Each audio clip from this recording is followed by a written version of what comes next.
As October draws to a close, we are in a time of transition between the warmer months of summer and to the colder months of winter. Living in New England, we grow familiar with dramatic seasonal changes, including the glorious shows of color we've enjoyed this fall.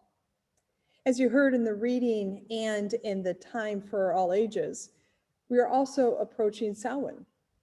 Rooted in the ancient earth-based spirituality of the Celts, the holiday marks the end of the harvest and a turn to winter. Here, in this turning between a time of growth and a time of decay, the sense of divide between a world of the living and a world of the dead grows thin. Time flows through a kind of interstitial space. I don't think we spend a lot of time thinking about interstitial spaces. By definition, interstitial spaces are intervening spaces, spaces between other spaces. In medicine, interstitial spaces are the between spaces we don't often consider, the fluid between cells, the part of us that is neither blood nor bone nor organ. And in advertising, interstitial spaces are those hovering ads that appear when we transition from one page to another.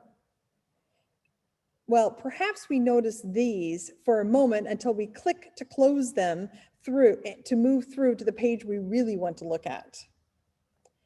As an interstitial space, Samhain immerses us in an uncertain time that is neither fully summer nor fully winter. It is the space of mixing, like the brackish water where the freshwater river meets the ocean tide. At least this is how I understand Samhain. Admittedly, this is not my spiritual tradition that I have studied deeply and can claim to truly know. But it is one that increasingly resonates with me, and I know it does for some of you as well. In the reading, we learned a way that the Reverend Catherine Clarenbach understands Samhain as a Unitarian Universalist pagan. She also suggests how those who are not pagan may connect with the holiday through an ethic of responsibility expressed through calling out to ancestors and descendants, those who live in the shadows beyond the veil of life and death. Clarenbach does not retreat from the murkiness of this ethic. Our connections to our ancestors can be problematic. Not all that came before was good. As descendants of systems of racism, bigotry, inequality, violence, and so much more, we can see this. And we are also called to honor the ancestors, for the life we have today is only because of those who came before. So also are we ancestors. Following the 2016 presidential election, in a sermon entitled "To Be a Good Ancestor," I wrote, "In a sense, I understand us to be in a kind of millennial-long relay race, from generation to generation. We receive our world and our wisdom from our ancestors, and we will pass along a world and a wisdom to those who come after us. For now, we are the ones holding the baton of shaping the world, of learning about the terror and the beauty within its many corners and communities.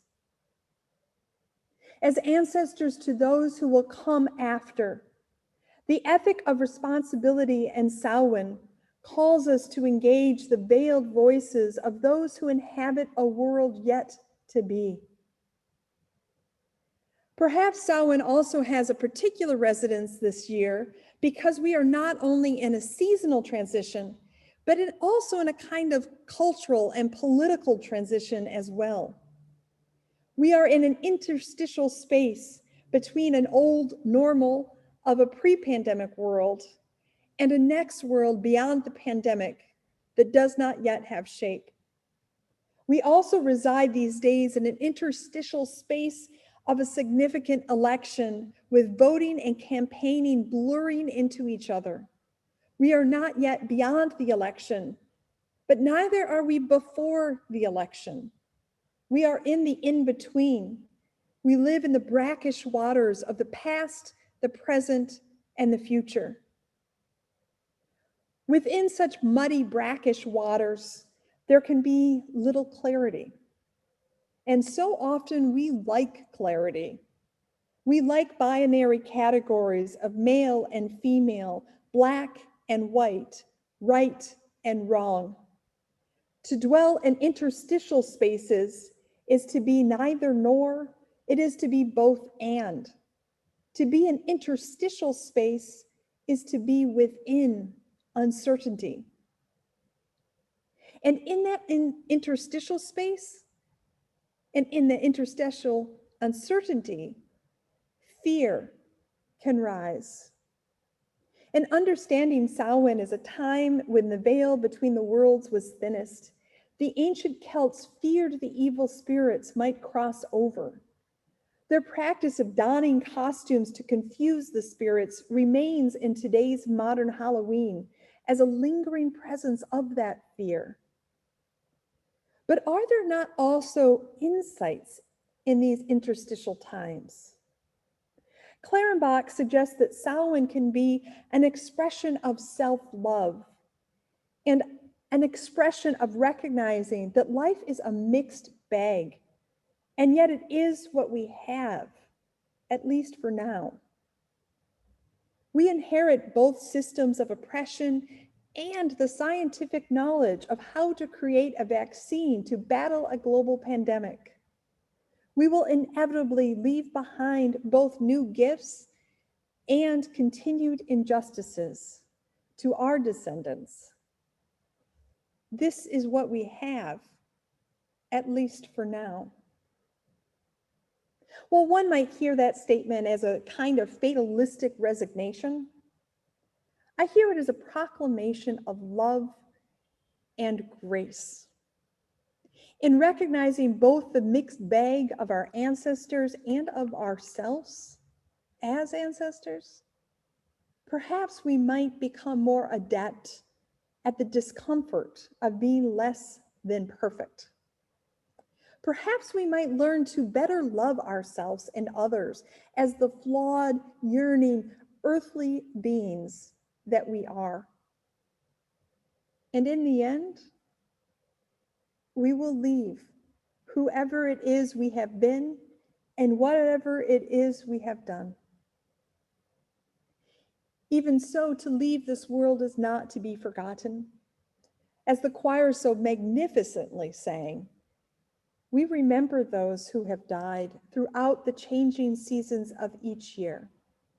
So too will we be remembered in the memories of those who knew us, but also in the traces of our lives upon our descendants, both of our body and not, and upon the earth. This simply is the way it is as an interconnected web of beings of which we are all a part. So as October draws to a close and Samhain approaches this weekend, may we lean into these lessons of interstitial spaces. May we practice a bit of self-love, as well as recognize that we often move in the brackish waters of life's gifts and struggles. Sometimes we simply live in interstitial spaces of uncertainty. Through it all, what remains certain is that we do not travel alone, but are part of a web of ancestors and descendants. And as we move through this life, we do so rooted in the cycles of summer and winter, life and death, decay and rebirth. Blessed be. Amen.